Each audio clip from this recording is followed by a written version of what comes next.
يبدأ فيلمنا بدسرو وهو قاعد على الأرض وبيغني لمراته فانو وهي بتتمرجح قدامه على الشجرة، وبتكون مراته مبسوطة جدا وبتقول له أنا صوتي أحلى من صوتك، وبتغني هي بداله. وبعد مرور 5 سنين بنروح على مدينة مهاراشتر في مومباي، وبنشوف دسرو ومراته وهما بيشتغلوا في موقع بناء. بعد ما بيخلصوا شغل بياخدوا معاهم شوية كسر خشب وبيروحوا على الكوخ بتاعهم في الموقع، وبتقعد فانو وبتستريح وبتولع سيجارة، ودسرو بيشيل المسامير اللي في الخشب وبيستخدموه كحطب لتسوية الأكل. وتاني يوم بيروح دسرو على شغله في موقع البناء برضه، وبتيجي الوزيرة كارما من ولاية تانية وبتوزع على العمال لبس ومصابيح بتشتغل بالطاقة الشمسية، وبتسأل الوزيرة دسرو انت فين بيتك؟ فبيقول لها هنا في موقع البناء، فبتديله مصباح وبتسأله انت كنت عايش فين قبل ما تيجي على مومباي؟ فبيقول لها دسرو في جهاز خانم. فبتقول له بجد؟ ده انا كمان من هناك. وبتسأله هي مراتك اللي هناك دي؟ فبيقول لها ايوه. فبترحب الوزيرة بيها وبتروح معاها على الكوخ بتاعهم وبتعزم نفسها على العشاء اجباري كده، وزيرة بس زي العسل. وبتسأل الوزيرة دسرو انت منين في جهار خند بالظبط؟ فبيقول لها من شندوة. فبتسألهم الوزيرة انتوا بقالكم كام سنة في مومباي؟ فبتقول لها فانو بقالنا 5 سنين. وبتركب الوزيرة عربيتها وبتمشي، وهي في الطريق بتقول لها باتو انا شاكه ان الشخص ده هو دسرو لكن مغير اسمه. وبيكون دسرو ومراته نايمين على الارض وبيكونوا رابطين لطفلتهم مرجحة منيمينها فيها. وبتقول فانو لدسرو اوعدني اننا هنرجع على القرية مرة تانية وهتمرجحني تاني على الشجرة هناك، لكن هو ما بيرضاش يوعدها وبيرجع بالذاكرة على القرية. وبيطلب السيد أغروال من أهل القرية إنهم يسلموا أراضيهم في مقابل مبلغ مالي، لأنهم أصلا معهمش أي إثبات لملكية الأراضي دي. فبيقول له دسرو إحنا صحيح مش معانا إثبات لكننا وارثين الأراضي دي عن أهالينا وعن أجدادنا كمان. فبيقول لهم مدافي اسمعوا الكلام والحكومة هتدفع لكم مبالغ كويسة جدا. فبتقول له فانو طب طالما الموضوع كده يبقى خلوا الحكومة تتكلم مع قائدنا على الأقل هنعرف حقوقنا. فبيقول لهم مدافي لو رفضتوا الفرصة دي دلوقتي أسعار الأراضي هتنخفض، اسمعوا كلامي. فبيقول له ده انت بتهددنا؟ فبيقول له مدافي لا طبعا انا بنصحكم، وخدوا مثال على كلامي. دوريا وسيدو باعوا اراضيهم وخدوا فلوسهم كامله وبيشتغلوا دلوقتي في المصنع كمان. ولما مشي بيلاقي مدافي الكلام جايب نتيجه، وبيقول للسيد اغرول خلينا نديهم شويه وقت علشان يفكروا ونبقى نرجع نتكلم معاهم تاني. وبيقول له تمام ماشي. وبنرجع للحاضر وبيلاقي دسرو ناس بتبيع ساري وهو ماشي، فبيشتري واحد لمراته لان كان نفسها فيه. وبيرجع على الكوخ بتاعهم وبيلاقي مراته متعلقه من رجليها وميته، وبيهجم عليه واحد ملثم وبيحاول ان هو يقتله هو كمان، لكن دسرو بيدافع عن نفسه وبيخبطه بحجر على راسه ويموته. وبيكون في شخص تاني ملثم بيصور دسرو علشان يثبت جريمة القتل عليه، وبيجري دسرو وراه لكن مش بيحصله، وبيهرب الشخص ده مع واحد تاني بيكون مستنيه على الموتوسيكل بره. وبيرجع دسرو على الكوخ وبيفضل يعيط عشان مراته، وبيكونوا الاشخاص اللي هربوا بلغوا عنه. واول ما بيسمع دسرو سرينة الشرطة بياخد بنته وبيجري بيها، وبتحاصر الشرطة المكان وبيطاردوه لكن بيقدر ان هو يهرب منه. وبتكون الوزيرة كارما موجودة هناك وبنعرف ان هي اللي بعتت لهم الاشخاص علشان يقتلوهم. وبترسم الشرطة دي صورة لدسرو وبتقول للمفتش الصورة اللي كان رابطها دسرو على وسطه ما فيهاش مسروقات، دي كان فيها بنته اللي عمرها 3 شهور. وبتقول كارما لباتو اتصلي لي على بها فسار. فبتتصل وبيرد مساعد بها فسار وبيقول لهم ان هو مشغول وانه مش هيعرف يكلمهم دلوقتي، وبيقفل السكة في وشهم. فباتو بتتغاظ جدا وبتكون عاوزة تروح تتخانق معاه لكن كارما بتمنعها وبتقول لها انا مش عايزة وجع دماغ، وبتطلب منها انها تتصل على الاعلامية فالو. فبتتصل وبتكلمها كارما وبتقول لها انا معايا اخبار مهمة جدا اتفرجي على الفيديوهين اللي هبعتهم لك دلوقتي. فبتقول لها الاعلامية تمام وبتقفل معاه. وبيروح المفوض على موقع البناء وبيسأل المفتش على اخر الاخبار. فبيقول المفتش انا لسه بدور عليه ومش عارفين نوصل له بسبب اننا ما عندناش معلومات كفاية عنه. فبيقول المفوض طب اهتم بالموضوع اكتر من كده عشان لازم تقبض عليه في اسرع وقت. وبيمشي وبيعدي دسرو على واحد من صحابه وبيدي لمراته بنته عشان تغير لها وتاكلها، وبيديله صاحبه هدوم عشان يغير هو كمان. وبيساله هتروح فين؟ فبيقول له دسرو مش عارف. فبتقول له مرات صاحبه ما تروح على القسم وتحكي لهم اللي حصل. فبيقول لها دسرو مش هيصدقوني وهيقتلوني زي مراتي. فبتديله بنته وبتحضر له الرضعه معاها وبتقول له لو سمحت ما تجيش هنا تاني لان احنا كمان عندنا طفل ومش عايزين نتورط في المشاكل. فبيقول لها حاضر وبيمشي. وبتنشر الاعلاميه الفيديو بتاع دسرو على القناه بتاعتها وبتقول عنه ان هو قاتل ومتمرد. ولما بيشوف بها فسار الفيديو بيتغاظ جدا وبيتصل على كارما وبيسالها مين اللي سرب الفيديو ده. فبتقول له معرفش وبعدين ما انت عارف ان مفيش حاجه بتستخبى في البلد دي. بيقول لها تمام وان شاء الله احنا هنقبض عليه في اقرب وقت. فبتقول له تمام لما تقبض عليه بقى بلغني لانه من منطقتي وانا لازم ارد على اي استفسار شعبي. وبتروح الشرطه وبتدور تحت الكوبري على دسرو لكن مش بيلاقوه. وبعد ما بيمشوا بيظهر دسرو وبيقول المفوض للمفتش اعمل حسابك انك مش هترجع على بيتك غير لما تقبض على دسرو لانه كان متمرد ومتشدد في منطقته. وبترصد كاميرات المراقبه دسرو وهو في محطه القطر وبيركب دسرو القطر وبيدخل عشان يغير لبنته البامبرز في الحمام. وفجاه القطر بيتحرك وبتوصل الشرطه على المحطه وبيدخلوا القطر وبيبحثوا عن دسرو، وبيلمح الشرطي ده دسرو عند الباب وبيطارده لحد ما بيوصل له وبيتخانق معاه، فدسرو بيضربه وبيجري منه وبيشوفوه باقي الشرطيين وبيطاردوه، وبتيجي رصاصه في ازازه اللبن بتاعه الطفله تخرمها، وبيحذرهم المفتش عشان محدش يضرب نار تاني، وبيطلب من دسرو انه يسلم نفسه. فبيقول له دسرو انا بريء وهم اللي قتلوا مراتي. فبيقول المفتش طب سلم نفسك ولو مش غلطان مش هتتحاسب طبعا. فبيقول له دسرو عندك ضمان على كلامك ده؟ فبيقول المفتش صدقني انا هعمل كل اللي اقدر عليه عشان اثبت براءتك، بس الاول لازم تسلم نفسك. لكن دسرو ما بيسمعلوش وبيقرر ان هو ينط من القطر، وبتحاول الشرطيه دي انها توقعه فبتقع من القطر، ودسرو بيتعلق في الشباك وبيوقفوا القطر عشان ينزلوه ويشوفوا الشرطيه، ودسرو بيهرب منهم. وبنرجع للماضي وبيعملوا المتمردين كمين في الغابه، وبتروح دي رئيسه المتمردين وبتقول لها مدافي جالنا تاني عشان ياخد اراضينا وبابا انضم لشركه براغاني. فبتقول لها تمام سيبي لي انا الموضوع ده وانا هنهيه. وبيقول مدافي لبابا اهل القريه فاكريني عدوهم وما يعرفوش ان انا بعمل كده عشان مصلحتهم، لانهم لو ما سمعوش الكلام لا هياخدوا اراضي ولا هياخدوا فلوس. فبيقول له بابا انت بتعمل اللي عليك وهم بقى احرار في قرارهم. وبتكون المفاجاه ان كارما تبقى مامته وبتقول له ما تتعبش نفسك معاهم. فبيقول لها مدفي هم ما عندهمش ادنى فكره عن السوء اللي ممكن يتعرضوا له لو رفضوا. وبنرجع للحاضر تاني وبتبلغ باتو الوزيره كارما ان في شرطيه ماتت وهي بتحاول تمسك دسرو. فبتقول لها كارما بسرعه احجز لنا تذاكر عوده. فبتقول لها طب ودسرو؟ بتقول لها هو هيجي لنا لوحده. وبيشيلوا الشرطيين جثه الشرطيه اللي ماتت في القطر وبيفقدوا دسرو، ودسرو وهو ماشي بيلاقي شاحنه هتتحرك فبيركب فيها، وبيكلم المفتش رئيسه وبيقول له اكيد دسرو هيروح على جهار خان. فبيقول له رئيسه انا هكلم المفوض هناك وانت روح وراه. وبنرجع للماضي تاني وبيربطوا بتوع حركه المتمردين مدفي وبيعلقوه في الشجره قدام اهل القريه كلهم، وبيفضلوا يضربوا فيه بالخشبه اللي مليانه مسامير دي، وبيكون داسو هو اللي مسكه لكن بيكون صعبان عليه. وبتقعد دي مع اهل القريه وبتقول لهم ما تفكروش ان مدفي خايف على مصلحتكم، هو بيعمل كل ده لانه قابض نصيبه من الشركه، وانا بوعدكم اننا مش هنرحم اي حد هيحاول يتلاعب بيكم. وبالليل داسرو بينزل مدافي من على الشجره علشان يشربوا ميه، فبيلاقيه مات وبيدخل داسرو الفانو وبيصحيها من النوم وبيقول لها احنا لازم نهرب من هنا بسرعه. فبتقول له طب ولحد امتى؟ فبيقول لها لحد ما الاقي ان الوقت بقى مناسب هنرجع تاني لان دي في النهايه ارضنا. فبتسمع كلامه وبيلموا هدومهم وبيمشوا بسرعه. وبنرجع للحاضر تاني وتاني يوم الصبح داسرو بيكون في الشاحنه وبتفضل البنت تعيط من كتر الجوع، وبيسمع سواق الشاحنه صوت عياطها فبيركن على جنبه وبيقف. وبينزل داسرو على الطريق وبياخد المفتش شنطته وبيروح على جهار خان، وبيوصل داسرو على قريته وبيلاقي شكلها اتغير جدا والاشجار ما بقتش موجوده والنهر اتسد. وبيكلم بنته وبيقول لها مامتك بقالها سنين بتقولي وعدني اننا هنرجع على القريه دي علشان استحمى في النهر واتمرجح على الاشجار، اديهم ما بقوش موجودين زي ما هي كمان ما بقتش موجوده. وبتوصل الشاحنه اللي داسرو كان راكب فيها عند كارما وبينزلوا البضاعه اللي فيها، وبيكلم اغارو كارما وبيسالها عن داسرو فبتقول له ما اعرفش عنه حاجه لسه، وبتطلب منه انهم يعلنوا عن المرحله الثانيه من خطه بابو جوزها، وبيعلقوا اعلانات بصوره داسرو في القريه وبيقولوا ان هو مطلوب حي او ميت. وبيسال المفتش المساعد فيلو ليه الشبكه ضعيفه هنا؟ فبيقولوا لانهم بيفجروا الابراج اول باول. فبيسالوا المفتش هم مين دول؟ فبيقولوا الثوار. وبيكون داسرو راكب على جرار نقل بيعدي المفتش من جنبه على الموتوسيكل لكن ما بيشوفوش، وداسرو بيشوف يافطه كبيره مكتوب عليها كارما لمكافحه غسيل الاموال، وهنا كارما بتكون نايمه وحيده وحزينه. وبيسال المفتش فيلو اشتري ميه معدنيه منين هنا؟ فبيقول له فيلو المضخه دي فيها ميه معدنيه لكن مجانا. فبيملى المفتش منها شويه في الازازه دي وبيلاقيها ميه لونها اصفر ومعكره خالص، وبيضطر ان هو يشربها غصب عنه. وداسرو بيفقد الوعي وهو على الجرار من كتر التعب، فبينزلوه الناس بالراحه وبياخدوا منه الطفله وبيفوقوه. وهنا بيحتاجوا الناس على الطريق وبيفضلوا يغنوا ويطبلوا علشان الحكومه تبطل تقطع في الاشجار بحجه انها بتشيد الطرق. وبيحزن داسرو جدا لما بيلاقي الاشجار مقطوعه حواليه في كل مكان، وبيسال المفتش فيلو انت كنت مزارع؟ فبيقول له فيلو بحزن ومين فينا ما كانش مزارع. وبيوصلوا على الاسم وبيرحب المأمور والشرطيين بالمفتش وبيسالوا المأمور نقدر نساعدك بايه؟ فبيقول المفتش ان الشخص اللي احنا بنطارده متمرد وقاتل ولازم نقبض عليه في اسرع وقت. فبيقول المأمور اطمن ان شاء الله هنقبض عليه، ولان دي اول مره يزورنا فيها شرطي من مومباي فاحنا قررنا نعمل لك حفله صغيره بالليل ويا ريت ما ترفضش. فبيقول المفتش تمام ماشي. وبيبص المفتش وبيلاقيهم حابسين في الزنزانه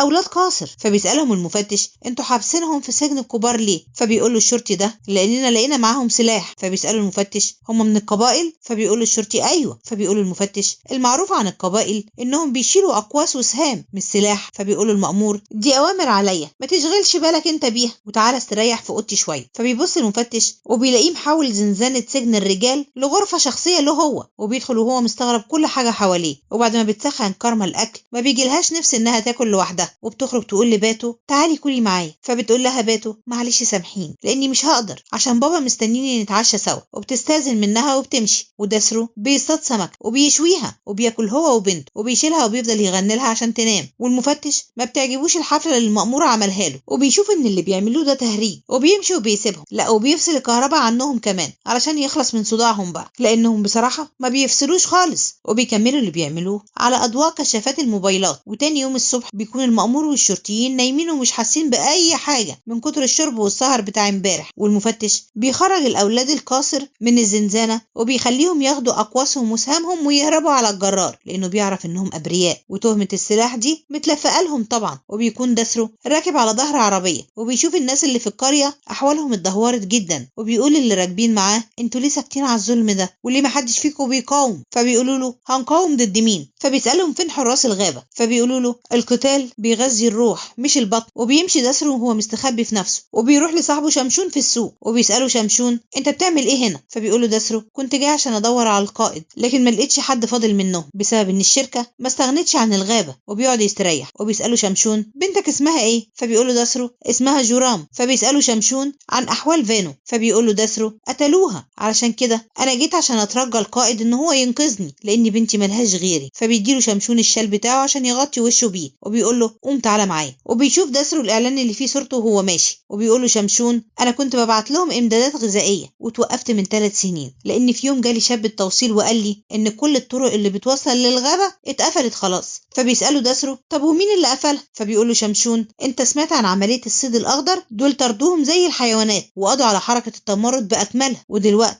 انا بقيت مجبر على اطعام الجنود بدون ما يدفعولي، ما بيدونيش اي فلوس، انما المتمردون كانوا بيدفعولي مقدم كمان. فبيقولوا داسرو انا مش متمرد لاني سبتهم من زمان. فبيقولوا شمشون امال ايه اللي رجعك؟ فبيقول له ما لقيتش قدامي حل تاني. وبيصحي ده المأمور وبيقول له باتو بتتصل. فبيقوم المأمور وبيلاقي الولاد اللي كانوا في الزنزانه مش موجودين وبيروح يرد على باتو وبتقول له انت ليه ما جبتليش سيره عن شرطي مومباي؟ فبيقول لها لاني متعود اني باخد الاخبار منك انت مش بقولك عليها ابدا. فبتقول له الخبر لسه واصلني دلوقتي وعموما احنا عايزينك تقتل الهارب اللي هو بيدور عليه مش تقبض عليه، ورصدنا انه موجود حاليا في السوق القبلي وتاكدنا انه هيكون هناك لحد بالليل، روح انت بقى شوف شغلك معاه. فبيقول لها تمام. وبيصحي المأمور الشرطيين من الغيبوبه اللي هم فيها دي وبيلبسوا اليونيفورم بتاعهم وبيجهزوا سلاحهم. وبيبص الشرطي ده للمفتش فبيقول المفتش ما تقلقش مش هخلي حد يقتله وهتقبض عليه حي. وبيقول المأمور للشرطيين انا مش عاوز حد منكم يسمع كلام مفتش مومباي، واول ما تشوفوا الهارب خلصوا عليه على طول. وهنا شمشون بيقول لداسرو نام لك شويه تحت الشجره واول ما يقفل السوق انا هصحيك ونتحرك. ولسه داسرو هيغمض عينه بيلاقي الشرطه جايه فبيقوم يستخبى بسرعه لكن بيشوفوه الشرطيين وبيضربوا نار باتجاهه لكن بيقدر يهرب من الرصاص بتاعه. والمفتش بيقول لهم محدش يضرب نار محدش يضرب نار، لكن طبعا محدش بيسمع كلامه وبيفضلوا يطاردوا داسرو بسلاحهم لكن بيقدر يهرب منهم وبيجري المفتش وراه باقصى سرعته لكن برضه مش بيحصله وداسرو بيهرب منه وبيلموا الناس حاجتهم اللي اتبهدلت في السوق. والشرطي ده بيتصاب برصاصه في رجله وبيكون المفتش متضايق جدا لان داسرو فلت منه للمره الثانيه. وبيشغلوا ركاب في العربيه دي كشاف نور في عين فيلو والمفتش كمان وهم على الطريق بالموتوسيكل عشان يزاولوهم يعني. وبيقابل شمشون داسرو مره ثانيه وبياخده وبيمشي على قارب في البحر وبيقول فيلو للمفتش ان المأمور عنده اوامر بقتل داسرو. فبيقول المفتش ازاي يعني؟ القضيه دي تحت امارتي انا. فبيقول له فيلو انت نفسك تحت اماره شخص تاني. وبيحكي له ان من 5 سنين كان في جلد علني في واحده من القرى وعلقوا المتمردين مافي ابن بابو الوحيد وفضلوا يضربوا فيه لحد ما مات. فبيسأله المفتش ده مين بابو ده؟ فبيقول له فيلو ده يبقى اول وزير قبلي للولايه بتاعتنا وكان مدفي بيشتغل وسيط في صفقات الاراضي لشركه برغاني ستايل. والوزير بابو جات له سكته دماغيه لما شاف جثه ابنه المشوه قدامه كده. وتاني يوم اتولت مراته كارما قياده الحزب وهي اللي ادت اوامر للمأمور بقتل داسرو. وقبل كل ده كانت كارما ربة منزل بسيطه جدا وفي يوم وليله انضم حزب جي في دي للحكومه المركزيه واطلقت كارما عمليه الصيد الاخضر واشرفت على القضاء على كل المتمردين اللي في الغابه بنفسها ومفضلش منهم حد عايش خالص. وتقريبا كده داسرو كان واحد من المتمردين دول وعلشان كده هي عايزه تخلص عليه. فبيطلب منه المفتش انه يوصله لكارما. فبيقول له فيلو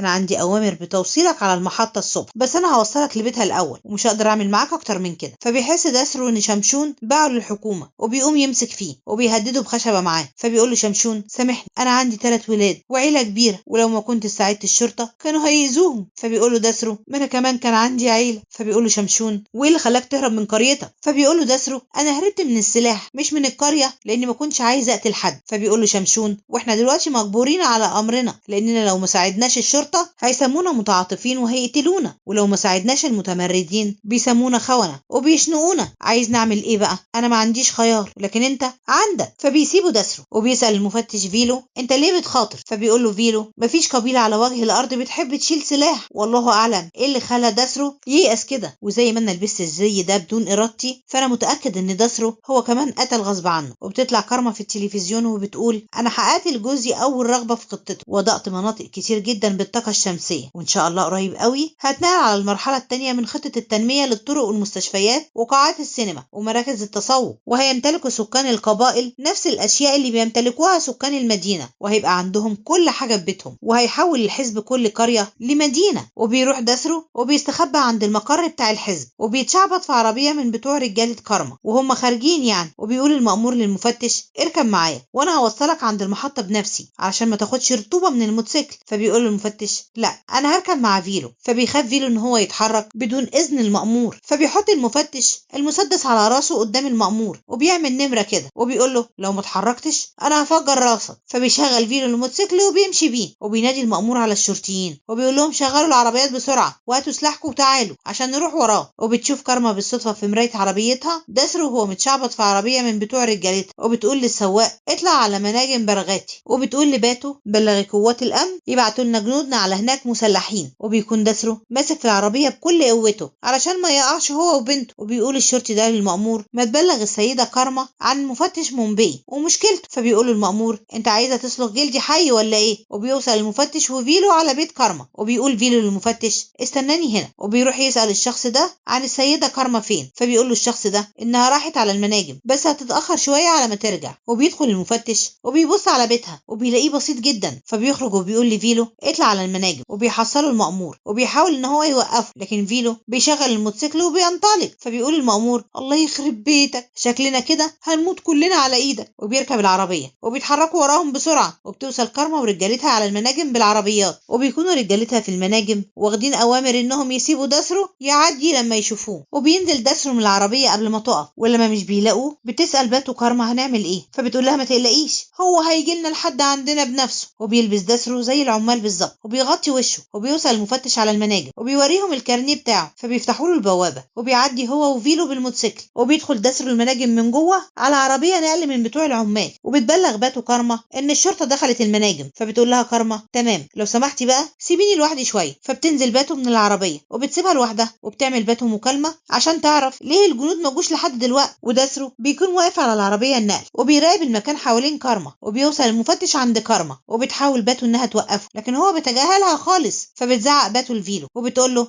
الله هو مش جالكوا امر بانه يمشي من هنا؟ فبيقول لها فيلو ان هو جابني على هنا تحت تهديد السلاح وانا ماليش ذنب. وبيخبط المفتش على ازاز العربية بتاعت كارما علشان تفتح له. فبتفتح له كارما وبتسأله خير في ايه؟ فبيقول لها انا مفتش من مومبي. فبتقول له عارفة وبعدين؟ فبيقول لها المفتش انا محتاج اتكلم معاكي شوية في امر عاجل جدا. وفجأة بينط دسرو وبيركب العربية فبيرفع المفتش السلاح عليه. فبيقول له دسرو ارجوك اوعى تضرب نار. وبيقول دسرو لكارما انا عامل البناء اللي قابلتيه قبل كده في مومبي. وبيقول لها في اشخاص عاوزين يقتلوني وانا جاي عشان اطلب مساعدتك. وبيوصل المأمور ورجالته وباتو بتزعله لانه ساب المفتش يوصل لهم. فبيقول لها المأمور انا حاولت امنعه والله لكن ما قدرتش عليه وهو كمان اللي افسد مهمتنا في السوق. وبيقول دسرو لكارما الاشخاص اللي بقولك عليهم قتلوا مراتي وعلقوها من رجليها رأسا على عقب وبيترجاها انها تنقذه علشان خاطر بنته. فبيقول له المفتش هتنقذك ازاي اذا كانت هي اللي بعتتهم عشان يقتلوه لان مدافي يبقى ابنها. فبيتصدم دسرو وبتشد كارما المسدس من المفتش علشان تقتله لكن المفتش ما بيرضاش يسيب لها المسدس ابدا. فبتخرج طلقه منه وبتيجي فيها تخلص عليها يلا في 60 انت كنت تستاهلي. وبيرفع المفتش ايده وبيقول لهم ما حدش يضرب نار. وبياخد دسرو المسدس وبينزل من العربيه وبيطلع يجري وبيفضلوا يطاردوه وبيضربوا المأمور رصاصه في ظهره. فبيقع دسرو وبيضرب المأمور بالنار وبيقوم يكمل جري وبيقدر ان هو يخرج من المناجم وبيروح على الغابه وبيفضل يجري فيها. وللاسف لحد هنا بيخلص فيلمنا. ويا ريت كل اخواتي يواظبوا على الصلاه في مواعيدها. ولو عجبكم الفيديو يا ريت ما تبخلوش علينا باللايك، ولو اول مره تتفرجوا علينا يا ريت تعملوا اشتراك وتفعلوا الجرس عشان يوصلكم مننا كل جديد بنقدمه. وان شاء الله اللي جاي هيعجبكم اكتر واكتر.